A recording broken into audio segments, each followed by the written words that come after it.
வணக்கம் நேயர்களே. வாஸ்து பற்றிய நம்முடைய எல்லா விதமான சந்தேகங்களுக்கும் விடையளிக்க வந்திருக்கிறார் வாஸ்து சயின்ஸ் வேர்ல்ட் ரிசர்ச் சென்டரின் ஃபவுண்டர், வாஸ்து விஞ்ஞான ஆராய்ச்சியாளர், வாஸ்து பேராசிரியர் டாக்டர் BRV ஒளிமுத்து அவர்கள்.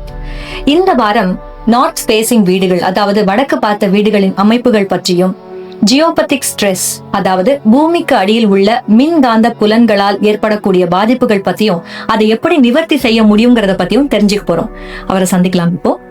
வணக்கம் சார். வணக்கம்மா சார், வடக்கு பார்த்த வீட்டுல, அதாவது நார்த் ஃபேசிங் அந்த மாதிரி வீடுகள்ல வடமேற்கு திசையில என்ட்ரன்ஸ் இருந்தா, வீட்டின் முகப்பு இருந்தா, அதே இடத்துல போர்வெல்லும் அமைக்கப்பட்டிருந்தா அதனால ஏதாவது பாதிப்புகள் ஏற்படுமா? அந்த பாதிப்புகளை எப்படி நிவர்த்தி செய்ய முடியும் விஞ்ஞான ரீதியா? நிச்சயமா. அதாவது வடக்கு பார்த்த வீடு அப்படின்னாச்சுன்னா உங்களுக்கு நார்த் ஃபேசிங் ஹவுசஸ்ல என்ன சொல்லுவாங்கன்னா, வடகிழக்கு தான் உங்களுக்கு பாசிட்டிவ், வடமேற்கு உங்களுக்கு நெகட்டிவ். அப்படி இருக்கும்போது உங்களுக்கு என்ட்ரன்ஸ் ஓப்பனிங்கே நார்த் வெஸ்டா இருந்தால் அந்த என்ட்ரன்ஸ் ஓப்பனிங்கே உங்களுக்கு நெகட்டிவ்.